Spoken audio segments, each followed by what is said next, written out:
skills, and they got Smile Mondon back there, senior linebacker, who missed a good portion of the season. So other than the quarterback position with Beck, this is probably as healthy as Georgia has been. And Trevor Etienne, their tailback, has had banged-up ribs for the past month. He's going to be in better shape. So just have to see how it all plays out. And he was massive in late in that SEC championship game. Mark, obviously this game has taken on a much different feel. Really appreciate you taking the time in what's been an impossibly long day, both physically and emotionally, I have to suppose. So thank you so much for the insight, and if anything, allow the game to be a distraction tomorrow. Thank you, guys. Thanks for having me. Have a good night. That's Mark Schleybaugh, ESPN college football reporter, with Reed Fowler and myself, Ken Levicka. Game night on ESPN Radio, the ESPN app, and Sirius XM Channel 80. There's no way to tiptoe around it. The excitement around this game has certainly been sapped. And once the ball is kicked off tomorrow, you'll be able to immerse yourself in it and get involved in this game. But for now, trying to break this game down. If Reed, you and I and Mark are trying to force ourselves to break down this game, think about how difficult it is for Kirby Smart and for Marcus Freeman to say, guys, come on.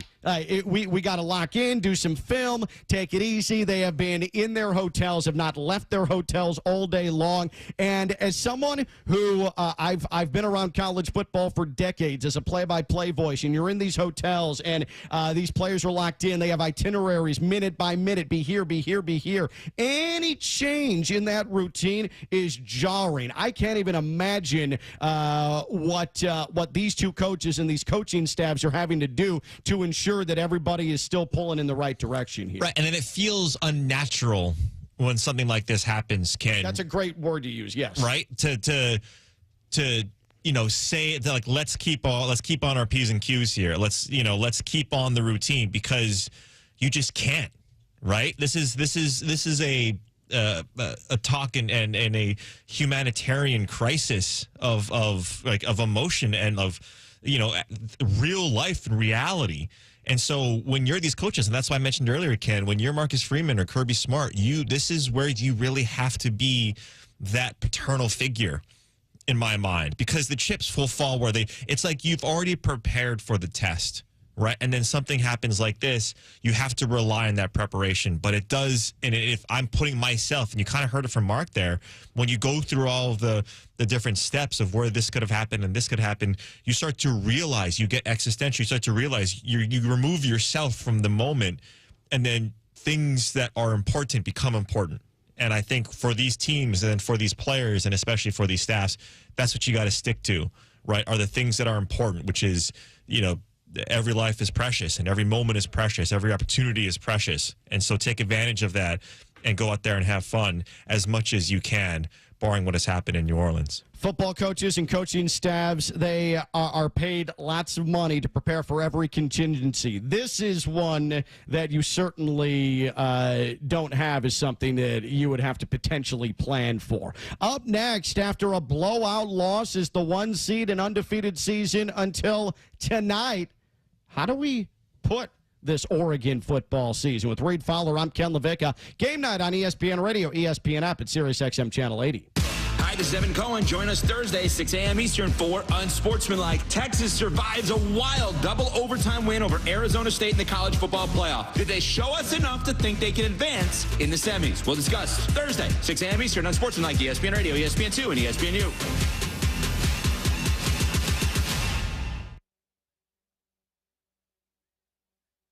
This is Freddie and Harry. Jeff in Cleveland. Man, y'all guys, man, I swear, man, it is amazing, man, how much y'all guys love and much joy y'all bring to people. Hey, Harry Douglas, you's a maniac. You said a PP, man. Harry, you a fool, man. You said a PP, man. Stand up. Man, y'all guys, man, I swear y'all the best in the world. Check out more from Freddie and Harry weekdays at 3 Eastern on ESPN Radio and the ESPN app. Welcome to TGL presented by SoFi, golf's newest league. It's sharp and it's electric. How is it sharp? How is it electric? Good questions. Try this on for size. 2 hours of hammer dropping, overtime forcing, playoffs on the line, golf. With 24 of the best players from the PGA Tour. Split into 6 teams. Atlanta, Boston, Jupiter, LA, New York, and the Bay. This isn't your average Sunday pickup game. Tune in every week for TGL matches. Only on ESPN. Keep up. It's golf. It's Harry Lyles Jr., today's host of the College Game Day podcast. On the latest episode, Pete Thamel, Heather Dinich, and I talk about the 12-team playoff and the games we're looking forward to in the quarterfinal. Tune into College Game Day wherever you get your podcasts. It's a college basketball Super Saturday on ESPN, featuring SEC powerhouses. First, it's a top 10 showdown between the Florida Gators and Kentucky Wildcats. Then, Coach Cal and the Arkansas Razorbacks visit enemy territory versus the top-ranked Tennessee Volunteers. Welcome to a college basketball Sonic blockbuster doubleheader. Number 6 Florida, number 10 Kentucky at 11 a.m. Eastern. Then number 23 Arkansas versus top-ranked Tennessee. Saturday on ESPN. On the latest episode of Numbers on the Board, we talked about the Sacramento Kings firing Mike Brown and what that could mean for the organization. And lastly, we gave our dream playoff scenarios. Who matches up against who? Will it go 7? Find out that and more wherever you get your podcasts. I'm telling you, the ACC is special. For all the traditions and new additions. Cooper flying high. For all the iconic. Watch this, the corner. Watch the explosion. And electric. Hits another. Oh, my goodness. Come for it all. ACC Men's College Basketball. All season long on ACCN. I'm Michelle Steele, hosting ESPN Daily this week. Every weekday morning, we bring you the best sports story you'll hear all day. Today on ESPN Daily, we're revisiting one of the biggest stories of the year via our 5-part series, Death of a Sports Town. And today, we're at the finale with the sights, the sounds, and the emotions from the Oakland Athletics final home game. That's ESPN Daily. Follow us and listen wherever you get good podcasts.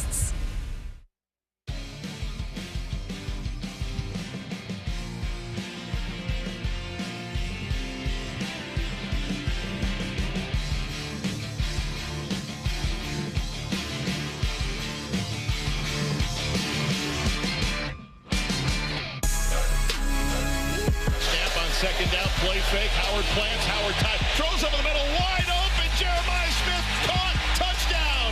His second of the first half, a 43-yarder. Ohio State with a 23-point first half lead here at the Rose Bowl. Top seed Oregon trounced by Big Ten rival Ohio State. How do we judge this Duck season? Game night, ESPN Radio, ESPN app, Sirius XM Channel 80. He is Reed Fowler. I am Ken LaVicka. We are presented by Progressive Insurance. Go ahead, hit us up on the Dr. Pepper call-in line, 888-729-3776. That's 888-SAY-ESPN. You heard it right here on ESPN Radio. Ohio State high-flying. The Buckeyes avenge their regular season loss to Oregon, and Will Howard making a mess of the clock late. Well, Will Howard, he was anything but a mess in Pasadena. Rose Bowl to Ohio State, 41-21. And Reed, this was a game where Will Howard, after 15 minutes of football, had over 200 yards passing. Freshman, 19-year-old Jeremiah Smith, his top target, was absolutely insane. He had double-digit catches in the first quarter, a touchdown, well over 100 yards receiving, could do no wrong, wide open all over the field. And when the rare instances he wasn't open, he was going over the top of Oregon DBs and making spectacular catches. For an Oregon team that was number 1 seeded and undefeated coming into tonight's Rose Bowl, who had already beaten Ohio State. You have the ultimate veteran in Dylan Gabriel. You've done everything right to this point, and then you not only lose, but you face plant. I just wonder how this Oregon season on paper, yes, it's a success. But based on Oregon and the money that they continue to spend and the profile that they've gained, but the fact they haven't been able to get over the hump, I can't help but get the sense that this was a failed season for Oregon. I know it's wildly unfair, but at some point they've got to break through. This was supposed to be the year, and this was an embarrassing loss tonight. Yeah, the first year of the Big Ten and what they've done, the early success that Oregon had, right, with all the restructuring of the conferences and how these guys and where these guys play and who they play against. And we thought, boy, Oregon, we're able to do this to Big Ten powerhouses, then you deserve to be here. You deserve the number one slot before your name, right? But if you take a look at just the scoring summary in this game, Ken, it wasn't until the final seconds in the first half that Oregon put up points against Ohio State. Ohio State scored, six times before Oregon put up points. And so it is as much of an indictment on the players as it is on the coaches, right? Dan Lanning, for all the success that he has had, it just did not seem like Oregon was prepared at all. They just got overrun. And make no mistake, the regular season for Oregon in a new conference like the Big Ten, which just from a physicality standpoint, style of play standpoint, couldn't have been any different from the old Pac-12. I'm totally cognizant of that. And Oregon navigated it. It's impressive. But Oregon has been to the playoff in the last decade, 15 years. They've played for national championships. They have not been able to win that title. They have a stacked roster. They have a quarterback who's played the most snaps in the history of the sport. And for them to get smacked around like they did tonight, it's just such an anticlimactic end to things. Failure is a severe word. I understand that, but I sort of think with Oregon, we're getting to the point where it's championship or bust. And I'm not talking conference championship. I'm not talking Big Ten championship. And I'm talking national championship. Dan Lanning reflective after this Oregon Rose Bowl loss. We had an opportunity. We didn't take advantage of our opportunity. I'm not going to make excuses for our opportunity, right? And ultimately, you got to be great teams to be in position at the end of the year, and we didn't do that. This is the road that we had to travel, and they did it better than us tonight. So no complaints for us for having that opportunity. They just took advantage of it, and we didn't.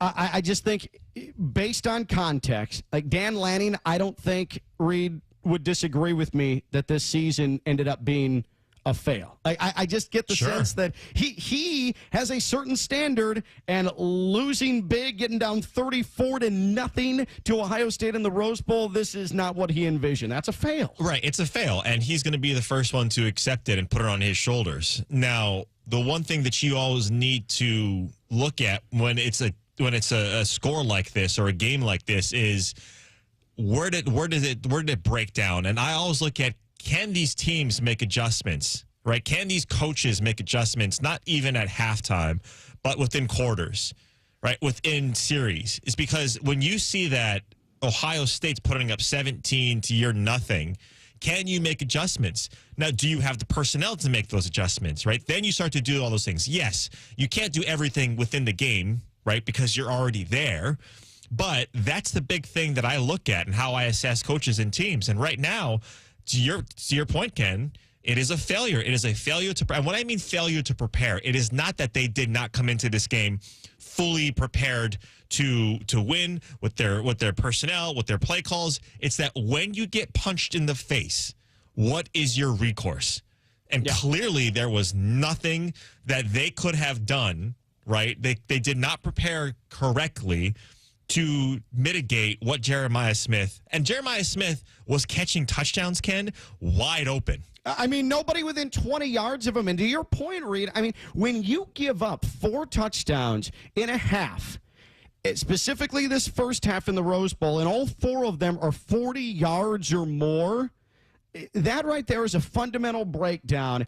And the lack of ability to adjust, that speaks to your point. That is poor preparation or not proper preparation, Right. but then you take it a step further and you're just overwhelmed. That's a tidal wave at that point. Ohio State, nobody should be tidal waving them. Certainly not a team they already beat in the regular season. Oregon at some point has to break through. Dan Lanning has done a phenomenal job taking over for Mario Cristobal. But this is Oregon. This is a top seed. This is a Big Ten champion, and they got blown out. I mean, blown out, standalone, national television in that stadium, the Rose Bowl. That is a fail to me. I know it sounds rough, but I think I'm being fair, to be quite honest. You're being 100% fair, and the Ducks would agree with you that you're being fair. The one thing that you would want to see, right, when stuff like that was happening, when stuff like this happens, is that you want to see a turnover created by Oregon on the defense, and that's really what you didn't see. So kudos to Ohio State for protecting the ball, but also, and again, an indictment on that defense not to turn that ball over when they definitely needed to at any point in the first half. That defense was a total no-show. Of note in this game, Dylan Gabriel, all-time FBS touchdown passing leader. Game night presented by Progressive Insurance. Progressive Insurance offers round-the-clock protection. Get a quote today at progressive.com. Up next, reading my biggest takeaways from the college football playoff to this point. It's game night on ESPN Radio, the ESPN app, and Sirius XM Channel 80. Hi, this is Evan Cohen. Join us Thursday at 6 a.m. Eastern for Unsportsmanlike. The Philadelphia Eagles have decided to sit Saquon Barkley this week against his former team, the New York Giants. So, no rushing record for Barkley over Eric Dickerson. Are they making the right move? We'll discuss Thursday, 6 a.m. Eastern, Unsportsmanlike, ESPN Radio, ESPN2, and ESPN2. To make a difference for the environment while helping the visually impaired at the same time? Then donate your vehicle to Heritage for the Blind today by calling 1-800-983-6530. Every donated vehicle will either be properly recycled in an eco-friendly manner or given a new life through reuse. Donating your vehicle is easy. Simply call 1-800-983-6530 and Heritage for the Blind will do the rest. They'll even arrange for your vehicle to be picked up at no cost to you. And for a limited time, when you donate your car, you'll receive a $200 restaurant voucher and a 2-night, 3-day hotel stay at one of 50 locations. Call 1-800-983-6530 right now to schedule your vehicle donation and make a positive impact on the environment while helping others. Heritage for the Blind, where every car donation counts and every person makes a difference. Call 1-800-983-6530 now. This advertisement is paid for by Heritage for the Blind. Evan, Canty, and Michelle are unsportsmanlike. I do love grape juice. I think it's overrated. Why do you consider grape juice overrated? Because it's not that great. If there is a buffet and there are several fruit juices available for me, I'm never choosing grape. The only grape thing that I'm going to do is a grape jelly. Like grape juice? What are we, 5? Unsportsmanlike. Weekday morning starting at 6 Eastern on ESPN Radio and on ESPN2. You can talk about Roland Martin's lap in from Burbank, California, but I'm talking facts. You are not talking facts. You are talking nonsense. All find on. Weekdays at 3 Eastern on the ESPN app and the SEC Network. This is Freddie and Harry on ESPN Radio and the ESPN app. Jalen Hurts, man, he's so cool, calm, and collected at all times. I've never seen his demeanor change. But also, I think for the quarterback position, that's something that you want from the quarterback position. I see that sometimes when it comes to Patrick Mahomes, also Joe Burrow. These guys stay even keeled no matter what the circumstances are. Check out more from Freddie and Harry weekdays at 3 Eastern on ESPN Radio and the ESPN app. It's Harry Lyles Jr., today's host of the College Game Day podcast. On the latest episode, Pete Thamel, Heather Dinich, and I talk about the 12-team playoff and the games we're looking forward to in the quarterfinal. Tune into College Game Day wherever you get your podcasts. I'm Michelle Steele, hosting ESPN Daily this week. Every weekday morning, we bring you the best sports story you'll hear all day. Today on ESPN Daily, we're revisiting one of the biggest stories of the year via our 5-part series, Death of a Sports Town. And today, we're at the finale with the sights, the sounds, and the emotions from the Oakland Athletics final home game. That's ESPN Daily. Follow us and listen wherever you get good podcasts.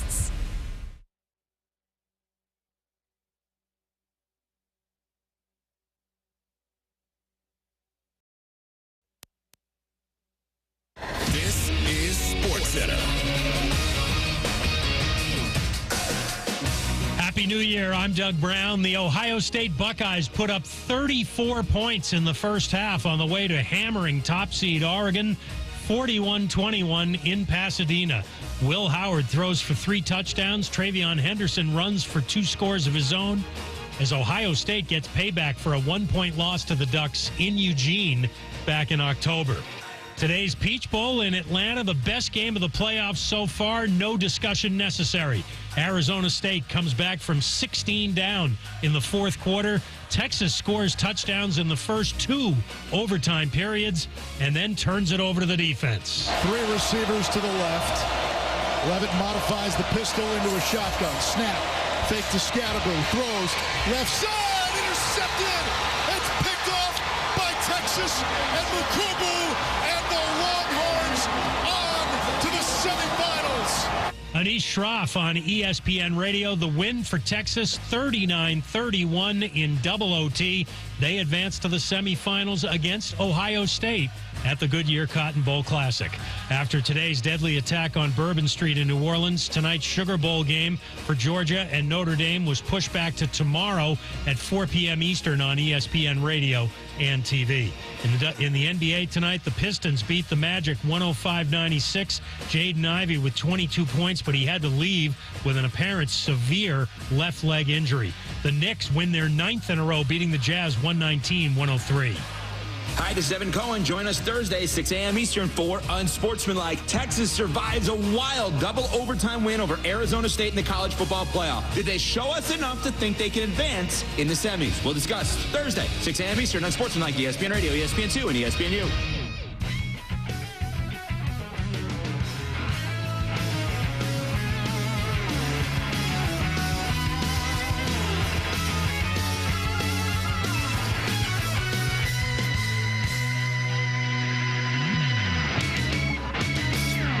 Here we go. This is Game Night on ESPN Radio.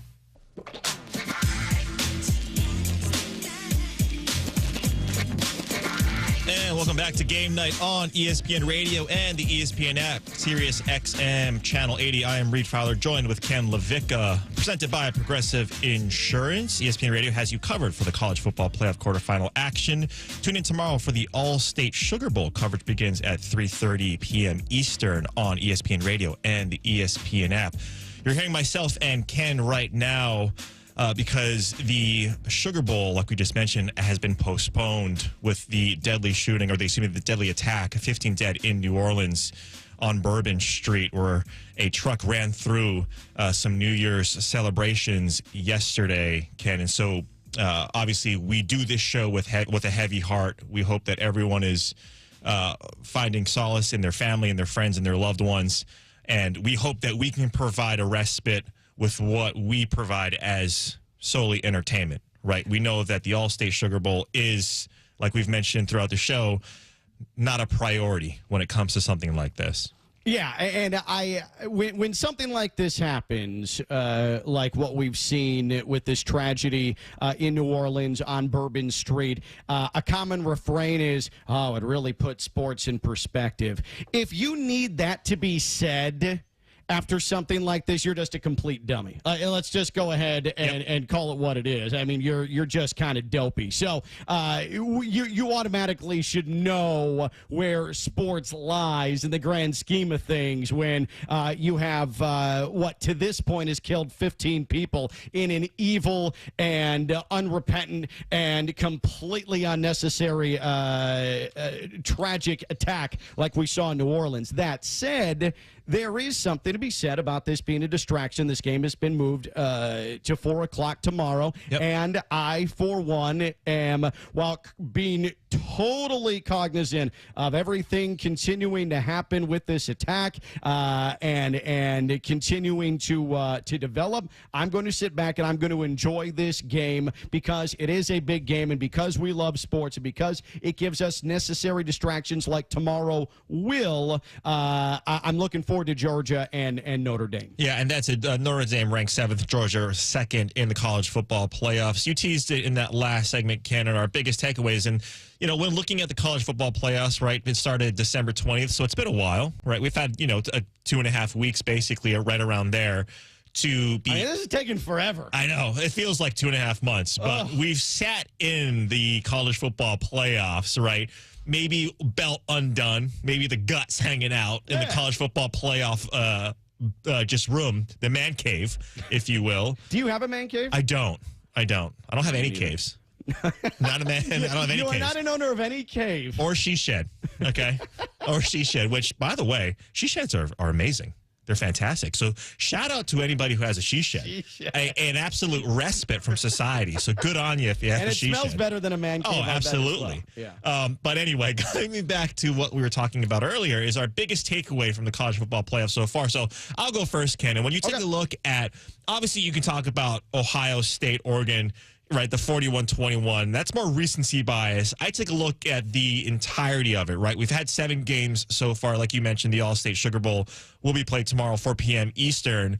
But the biggest takeaway is the deficits, right? I mentioned it earlier. The 6 double-digit deficits out of these 7 games is something that I think we're going to look back on, or the committee's going to look back on, and use it as a data point. Hopefully, they use it as a beneficial data point. And what I mean by that is, do not discredit the process of how these teams were ranked, right, Ken? Mm-hmm. You can't do that. You can't revisionist history and say, well, because these outcomes came to fruition, then these aren't the right teams. You can't do that. Hindsight's always 20/20. Enter in any sort of metaphor you want about, if I knew this now, right? Like, if I knew what I knew now when I was younger. Well, you didn't. You don't know the stuff that you know now when you were younger. You have to make mistakes. You have to go through those growing pains. But that's the one thing that I'm taking a look at and saying, okay, well, how can the committee make the process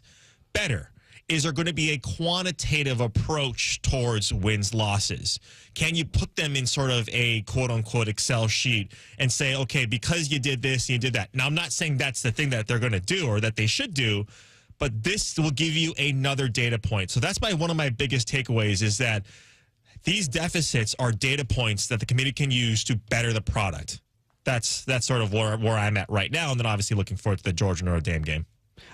So at this point, with all the math and algebra and just basic engineering that I think people are going to want to do after this 12-team playoff, because a lot of these games were lopsided, we might as well just go back to the BCS. Like, let's just go full formulaic at this point. I think it's been fine. Lopsided games happen. Here's my takeaway from all of this. Speaking of lopsided games, though, and maybe I'm a prisoner of the moment, but I also am someone who watched Jeremiah Smith play his high school ball down here in South Florida and watched as Miami thought they had Jeremiah Smith, and Brian Hartline, Ohio State wide receivers coach, came in and swooped him up to Columbus, and seeing what this offense is now, seeing what they did against Oregon. Ohio State has, to this point, and if they win the national championship, will have the most difficult path of any team. They beat Tennessee at home, where half that stadium at the Horseshoe was Tennessee fans, where many thought that Ohio State were going to lose, unable to come back from that loss at home to Michigan that had Ohio State fans gnashing their teeth. And then they go and they take on the top seed Oregon, who already beat them this year at the Rose Bowl. And they don't only beat Oregon, exact their revenge, but they smack them around. If this is the Ohio State we're getting, Reed, there is no other team in the 12-team playoff that can play with that can beat that. Ohio State, in this form like we saw tonight, will win the national championship. Will Howard, phenomenal. Obviously, Justin Smith, fantastic. Quinshon Judkins. You've got Henderson in the backfield. That defense, Cody Simon, phenomenal tonight. 7 solo tackles.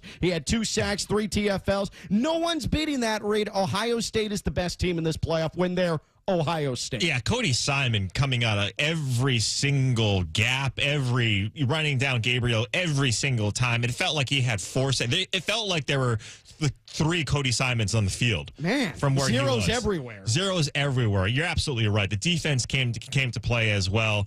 And this puts everyone, like, if anybody wasn't on Ohio State and didn't put them on notice, then you're right. It's interesting though, when you look at the teams, Texas dropping 30 against Clemson, then dropping 39 against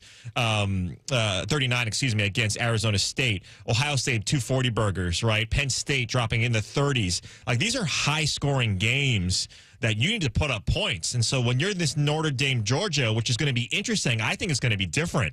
When you talk about the All-State Sugar Bowl, right? Notre Dame is giving a point right now on ESPN Bet, but this one does feel different. It feels like this is going to be one of those, if you're like one of your father's games, Ken, where if you like defense, if you like pitching in the National League, a 1-0 Greg Maddux win. Right. Like, if you like that kind of is going to, like, that kind of feels like what we're going to get from this Notre Dame Georgia game. But to your point, Ohio State, right, what they're able to do. Will Howard, I've had question marks on him, and I've asked anybody when talking about Ohio State, can this guy get them to that point? And tonight, Ken, he showed damn well that he's able to lead this team to a victory. Yeah.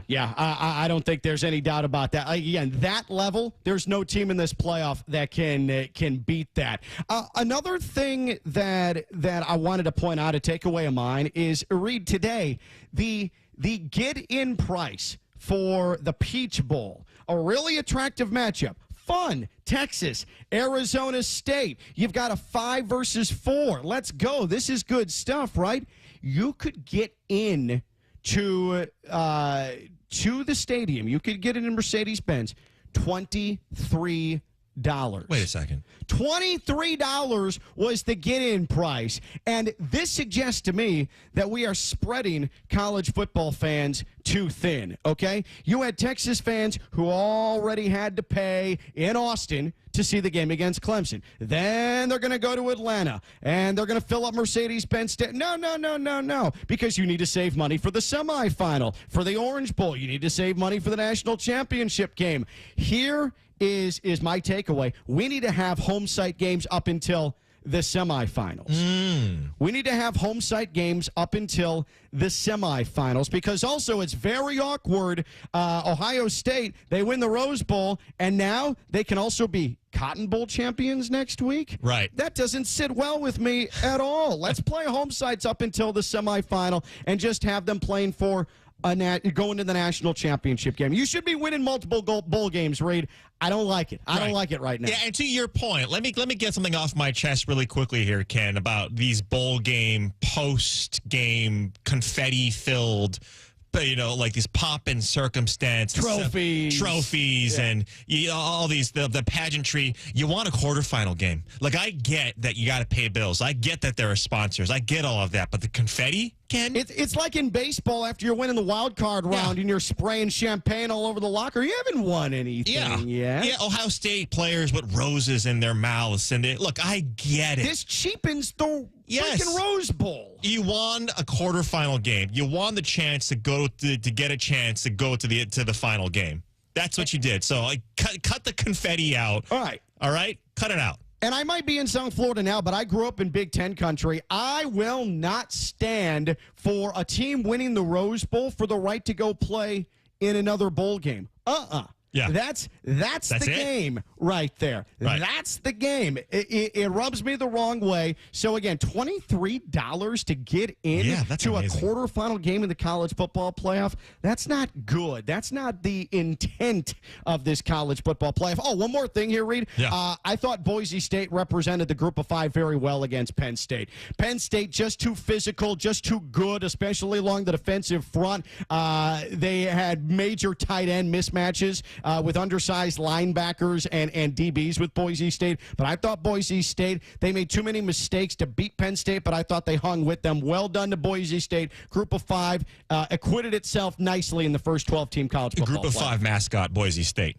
They're the perennial institution. Love them to death. Wish Ashton Genty the best. He's the best type of player that you want also to be the leader of your team. Now, this guy may not necessarily have that same moniker. Is it time for Aaron Rodgers to call it a career? This is Game Night on ESPN Radio, the ESPN app, and Sirius XM Channel 80. Hi, this is Evan Cohen. Join us Thursday, 6 a.m. Eastern for Unsportsmanlike. Texas survives a wild double overtime win over Arizona State in the college football playoff. Did they show us enough to think they can advance in the semis? We'll discuss Thursday, 6 a.m. Eastern on Unsportsmanlike, ESPN Radio, ESPN2, and ESPNU.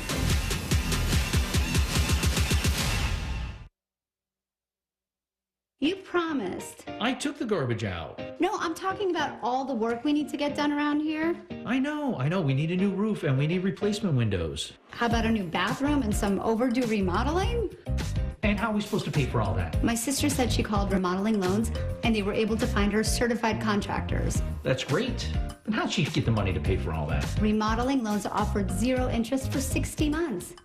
They even have payment plans with 0 down and 0 deposit. Looks like we're getting a home makeover. Great. Now, if I only knew someone to call for a husband makeover. Really? Remodeling Loans is the #1 leader in home improvement financing. Call 800-921-1403 today for a no credit check, no risk approval. Get approved today and we'll match you with the best contractors in your area. And remember, no deposit financing is now available. Call 800-921-1403. 800-921-1403. Amber and Ian. Gamers, not attractive. When I think of guys that sit around playing video games, not to offend anybody, but there's no way to do this without offending people, right? But I associate it with, you're going to be lazy, you're going to be unhealthy, and you're not going to pay any attention to me. Yeah. So why am I signing up for this? What is the attractiveness about guys who spend all of their time and attention on video games? Amber and Ian, weeknights at 7 Eastern on ESPN Radio. Welcome to TGL presented by SoFi, golf's newest league. It's sharp and it's electric. How is it sharp? How is it electric? Good questions. Try this on for size. 2 hours of hammer dropping, overtime forcing, playoffs on the line, golf. With 24 of the best players from the PGA Tour. Split into 6 teams. Atlanta, Boston, Jupiter, LA, New York, and the Bay. This isn't your average Sunday pickup game.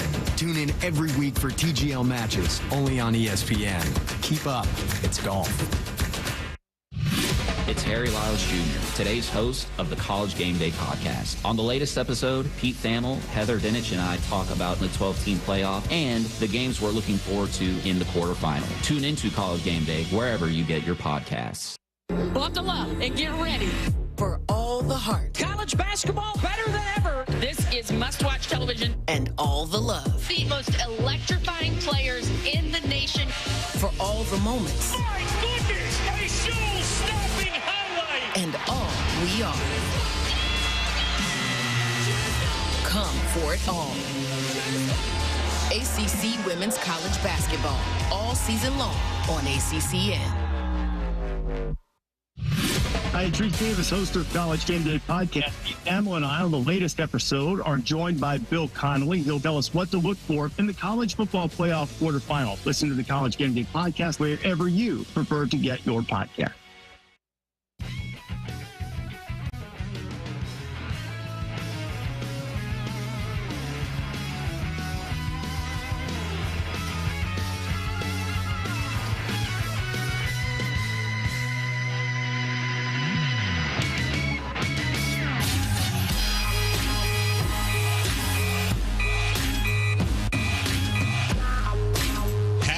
Seen the last of Aaron.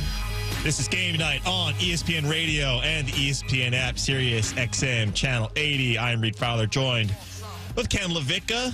This show is presented by Progressive Insurance. Hit us up on the Dr. Pepper call-in line 1-888-729-3776. That's 1-888-SAY-ESPN. And, Aaron Rodgers is an enigma, Ken. He is someone that can wow you with his talent, and then kind of allow you to scratch your head, to say the least, on the stuff that he says. And the reason why I bring that up is because now we have to look at Aaron Rodgers and his career as a whole from start to finish. Because if in fact this is his last game, his last season as an NFL quarterback, the assessment of Aaron Rodgers will both be one of quantitative and qualitative analysis. There is no mistaking how much of a talent Aaron Rodgers was, is, and has been throughout his career. But having said that, there are some things, whether you like to believe it or not, that as athletes and entertainers, that Aaron Rodgers has done either onto himself or the media has done to him. And so when you talk about an assessment of Aaron Rodgers, you know, as a quarterback in general, but then also, Ken, as a quarterback of the New York Jets, I find myself, you know, deliberately trying to separate the two, because recency bias will always kind of reign true for me too much, to the point where, boy, those Green Bay years when 12 was just slinging it to 17, to 87, and to all of those amazing players that they had through the Packers, those are some great times for Aaron Rodgers. Yeah. Listen, Aaron Rodgers, there's no doubt, is a first ballot Hall of Famer. He is going to the Pro Football Hall of Fame as soon as he can get in there.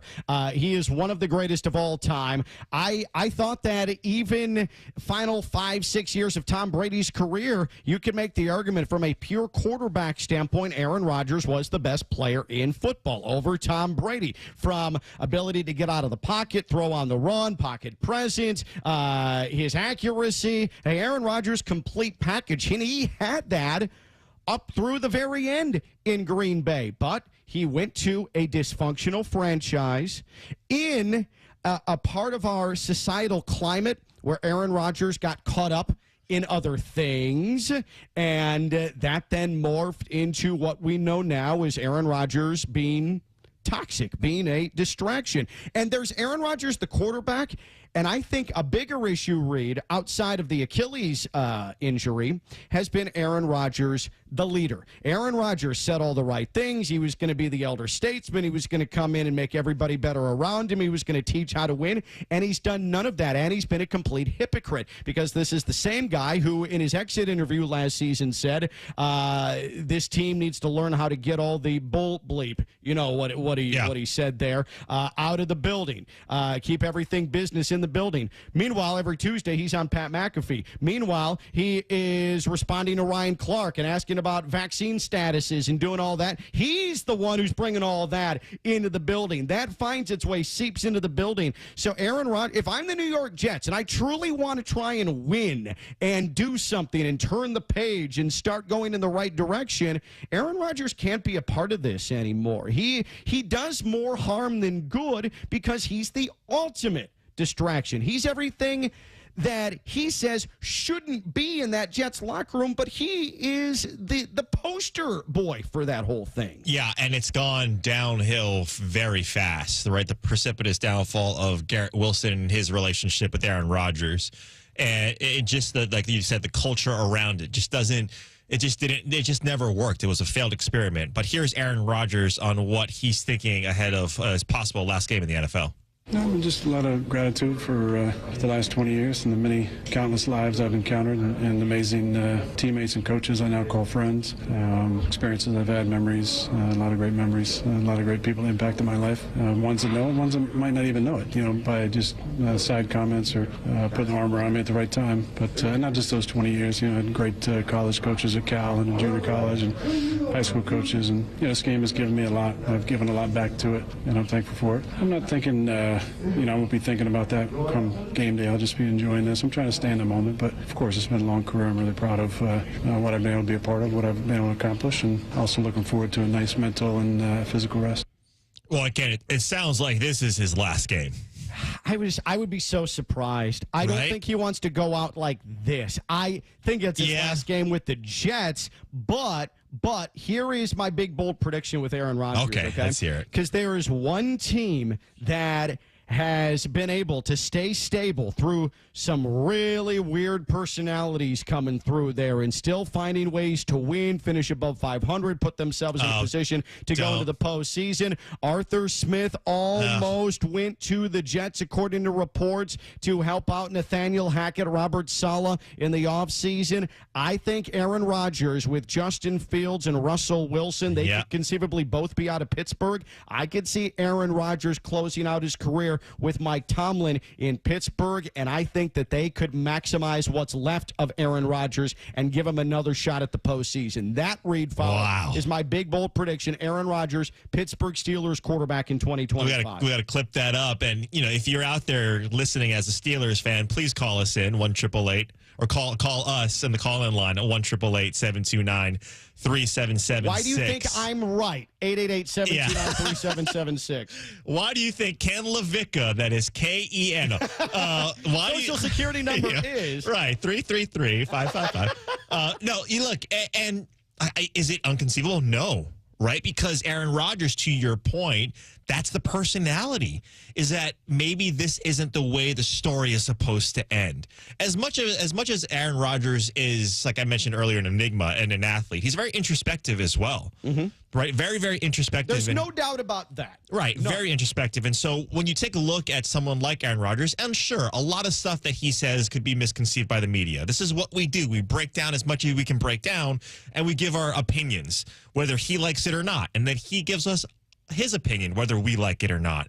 But to Aaron Rodgers' credit, or I come to his credit, is that he has been this way, so to speak, right, for, I would argue, his entire life. In Green Bay, you couldn't do this, right? In Green Bay and Wisconsin, this isn't the personality that you could be or bring out.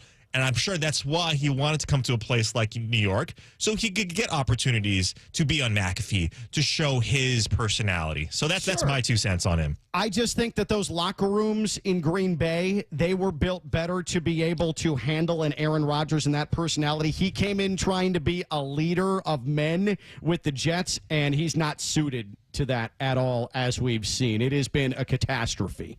Leader of men, a favorite saying of us sports media folk, one of those few that we love. He's the proof that it's complete nonsense. Right, exactly. Coming up next, should teams actually rest their players in Week 18? Oh, Saquon Barkley, question mark, question mark? This is Game Night on ESPN Radio, the ESPN app, and SiriusXM Channel 80. Hey, it's Michelle Smallman from Unsportsmanlike. I just wanted to wish everyone a happy and healthy holiday and a happy new year. And a reminder to tune into Unsportsmanlike every weekday morning at 6 a.m. Eastern, right here on ESPN Radio, ESPN2, and ESPNU.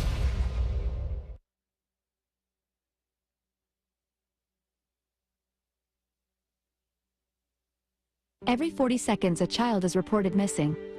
That's 2,000 children every single day.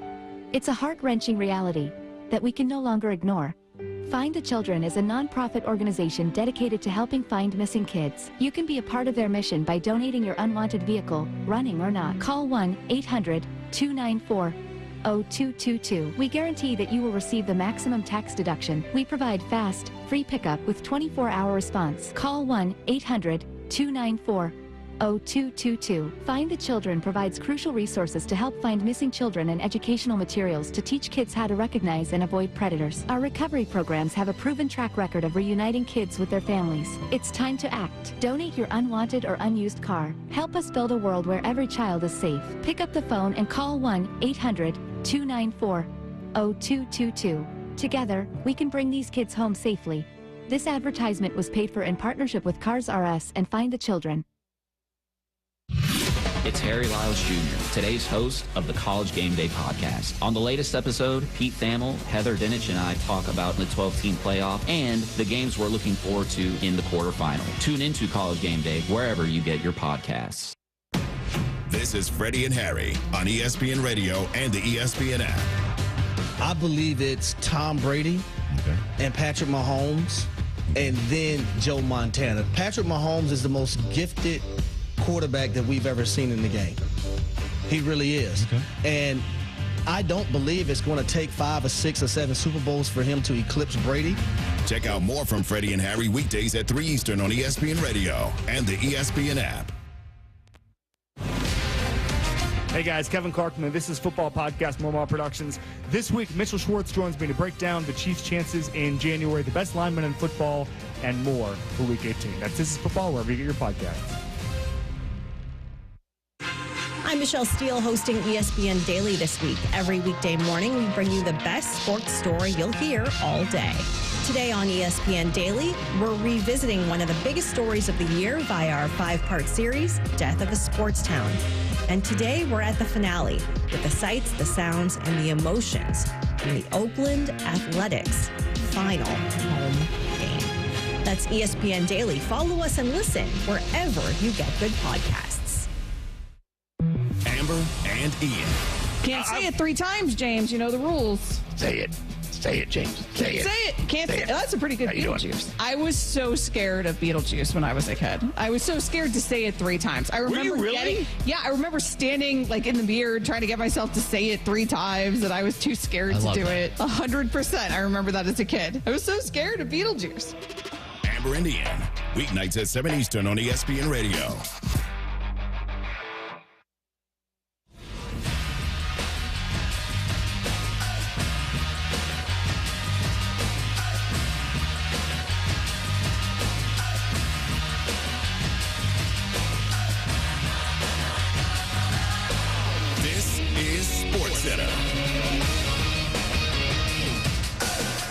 Happy New Year. I'm Doug Brown. Number 1 Oregon, the last unbeaten team in FBS this season, gets dominated in Pasadena by Ohio State. Snap on second down, play fake. Howard plants, Howard time, throws over the middle, wide open. Jeremiah Smith caught, touchdown. His second of the first half, a 43-yarder. Ohio State with a 23-point first half lead here at the Rose Bowl. Mark Kestisher on ESPN Radio. That lead topped out at 34-0 in the second quarter. The Buckeyes roll to a 41-21 win. Ohio State moves on to play in the Cotton Bowl Classic. The first game of the day was a great one in Atlanta. Arizona State comes back from 16 down in the fourth quarter to force overtime. Texas scores in the first OT on a 4th and 13. And then wins it in the second OT, 39-31. So it'll be Texas and Ohio State in the semifinals next week. Arizona State's Cam Scadaboo ran for 143 yards and 2 scores in the loss. After at least 15 people were killed and dozens more injured on Bourbon Street in New Orleans early today, the Sugar Bowl game between Notre Dame and Georgia was postponed until tomorrow at 4 p.m. Eastern, the game on ESPN Radio and TV. The Chiefs have clinched the top seed in the AFC. Patrick Mahomes and other starters will sit out Sunday's regular season finale against the Broncos. Carson Wentz gets the start at quarterback for Kansas City. Hey, it's Courtney Cronin. Coming up on Thursday on Unsportsmanlike, we'll start looking ahead to a big Week 18 in the NFL. Will the Lions or the Vikings end up with the number 1 seed in the NFC? It's Unsportsmanlike, 6 a.m. Eastern on ESPN Radio, ESPN2, and ESPNU.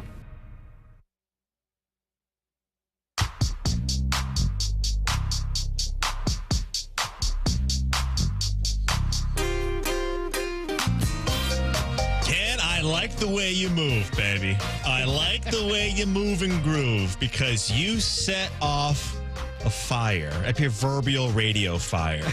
And I cannot wait to watch what transpires. This is Game Night on ESPN Radio and the ESPN app, Sirius XM, Channel 80. Ken LaVicka, Reed Fowler, presented by Progressive Insurance. And I teased earlier that we were going to get to players sitting in Week 18. But, Ken, you had a hot take last segment that I need you to reiterate for anyone who's just joining us. What was your hot take? My bold prediction, Reed, is that Aaron Rodgers this Sunday against the Dolphins, a 4:25 Eastern Time kickoff, it is not his final game ever. It is his final game as a New York Jet. My bold prediction is he will be the starting quarterback for the Pittsburgh Steelers in 2025. Pittsburgh Steelers have Justin Fields and A1 Russell Wilson, but Ken LaVicka thinks... Not after this season. ...thinks that Aaron Rodgers makes his way to Pittsburgh. We are going to go right now to our Dr. Pepper call-in line. We have Arnett from Nebraska that says, nay, Ken.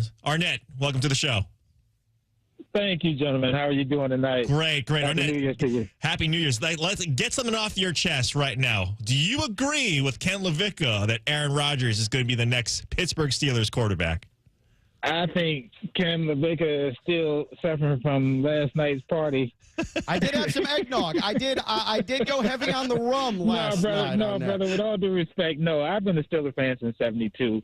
I started off a fan of the players. Now I'm a fan of the team as a whole. That organization, no way, no how would they take someone like Aaron Rodgers, too controversial, too arrogant. They're not going to have that kind of nonsense in their huddle or in their locker room. And the Rooney's ain't going to stand for it, neither will Mike Tomlin. Arnett, you mean to tell me that the organization that housed Antonio Brown for several seasons and Le'Veon Bell and Juju Smith-Schuster, right? You mean to tell me that you're worried about ego and arrogance when Mike Tomlin has been able to survive and thrive with some of the most arrogant personalities in the NFL of the last 20 years? Those three previous names you mentioned all produced. That is true, Arnett. You have a valid point. Shenanigans, they still produce. You don't think that Aaron Rodgers, if he stays healthy, can produce better than Russell Wilson, where you've gotten basically the single most miraculous product you could have from Russell Wilson this season, who, by the way, is fracturing at the worst point possible. You don't think Aaron Rodgers could outproduce that? No. No way. And I'll tell you why. And in all fairness to Aaron Rodgers, Pittsburgh has a problem in that offensive line. If you can't protect the quarterback, I don't care if you put Tom Brady back there. If you can't protect the quarterback, you're not going to produce. Yeah, well, you're absolutely right on that. We appreciate the call. And, look, I mean, Arnett brought up a good point. The personalities that they have or that they had, they drafted, they acquired through the draft, and there's that process, that evaluation process. They're young, so they're impressionable.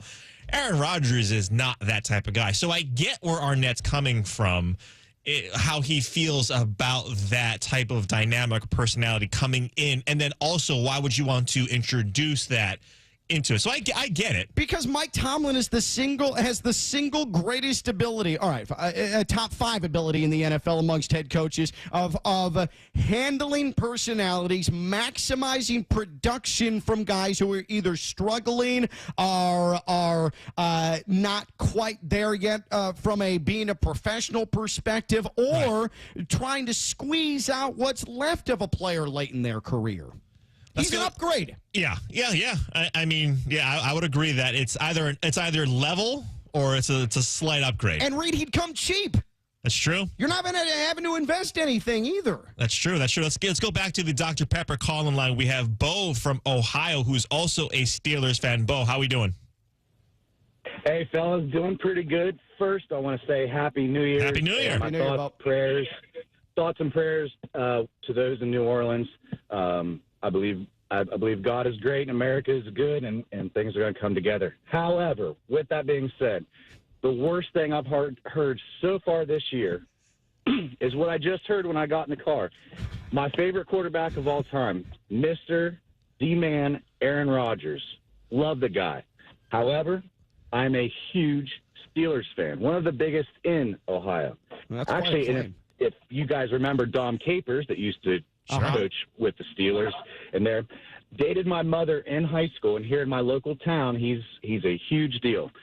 It would kill everybody that bleeds black and gold for Aaron Rodgers to come to Pittsburgh, because we don't want Alan Lazard. We don't want all the other things that come with Aaron Rodgers. He is just like the guy that we raised and produced in Akron in another sport. Great athlete, one of the greatest all times. That's not debatable. However, he is not good for an organization. We saw that at the end of Green Bay for about 6 years, did we not? We saw it for a couple of years now here in New York. Mark, he made 3 NFC championship games and won 2 MVPs back-to-back in his final 6 seasons in Green Bay. Like, that's good. That's good. And that's great, but we're talking about 2025, and we do not need Aaron Rodgers in Pittsburgh in 2025 unless, this is a better hot take, unless he's playing for the Browns. Okay, yeah, okay. Which conceivably could happen. I would argue, though, the Browns are in no position to be able to handle a personality like Aaron Rodgers, especially when you have Deshaun freaking Watson in the same quarterback room. Deshaun Watson, who, by the way, is now going to be taking less of his biggest contract, guaranteed money ever going into next season. My two takeaways, Reed, from Mark's phone call. One, I wonder if he rues the fact that Dom Capers and his sister broke up. That would have been a lot of free tickets and a lot of access over the years. And also, two, to be in Ohio as a massive Steelers fan, that is extremely, extremely bold. And by the way, three, to be the subject of the worst thing he's heard this year, 23 hours in, I'm not sure if I should feel offended by that or feel positive that we're only 23 hours in impressionable to 2025. Ken, you are an impressionable man, so you should wear that as a badge of honor. This is Game Night on ESPN Radio and the ESPN app, Sirius Channel XM, Sirius XM Channel 80. Excuse me. Let's go back to the call-in line. We have Mark from Georgia talking about Aaron Rodgers. Do you, Mark, agree with Ken Levicka that Aaron Rodgers will be the next starting quarterback of the Pittsburgh Steelers? I believe that the fine gentleman who has said that Aaron Rodgers is going to be a Pittsburgh Steeler was enjoying some ayahuasca and had a vision. I guess you could say I'm an enigma. You're saying I wouldn't say that at all. I would call you brilliant because I think that Aaron Rodgers would play with Mike Tomlin any day of the week, month, year. I think they would connect, and I think they would very likely be in a position to win it all.